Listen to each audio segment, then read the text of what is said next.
guys, welcome to ating Koso Vlog. So, top of the line Hyundai Staria.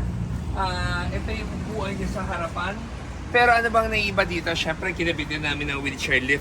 Meron kami unang client na nagpagawa ng Staria na color white. Ganito din ang pinagawa kasi may mga PWD talaga na ayaw nila umupo sa likod dahil nahihilo sila.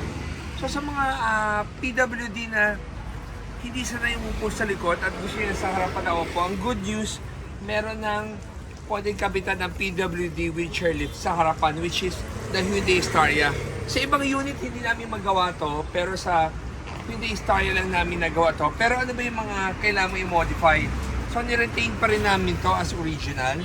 Pero yung buong siding siya, may speaker, tinanggal na namin. Pinagpa na namin ang panibagong sidings. Ito customized by Atoy Custom. It's made of fiberglass. Tapos pati yung mga clips niya, yan na yun. Tapos pagdating dito sa may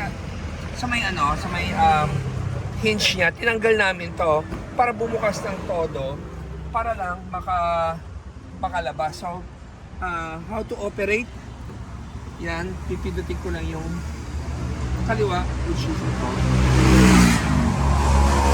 Ang maganda sa Staria kasi itong ano niya, itong headroom niya, napakabait para hindi tumama ang ulo mo. Ito ay ibababa. Ayan o.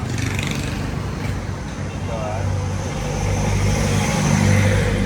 Yan, tapos zoom siya. So, hindi ito nagagawa sa mga van. So, only Staria lang ang pwedeng gawa ng ganyan. Ganyan siya kaluwag. Ngayon, yan mo, napakalapit o. Almost pina. Kaya namin tinatanggal yung hinge doon sa may harapan para mabuksan siya ng ganyang kung sisilipin mo, pinang-pina talaga siya. Sakto na siya, enough lang para lang makababa ka. So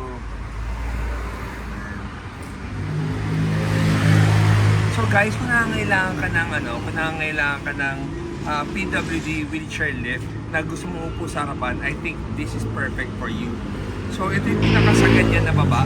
Imagine mo, sobrang baba So, ito yung tuhod ko, mas mababa pa sa tuhod ko. So, kahit na maliit ka, kaya mo umupo, hindi ka mahirapan umupo. So guys, if you're interested, pagpabalik pa ito, if you're interested, you can call our office at 3411-5858. Hindi ko lang masabi yung price ngayon kasi pa-iba-iba yung price. For example, today is June 28, 2024.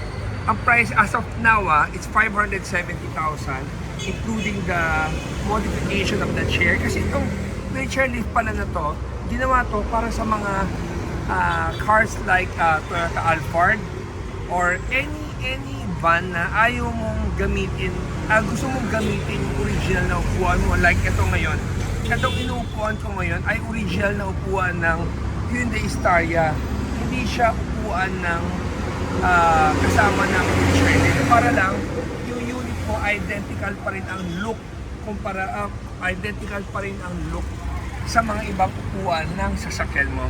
So guys, I hope nagustuhan niyo itong video natin at sana kung meron ko napanood nyo itong video na to at may kaibigan kayo na gusto rin na nasa harap na ko po dahil siya ay PWD, I think perfect tong Hyundai Staria to. So guys, thank you for watching and always remember, Jesus loves you and God bless.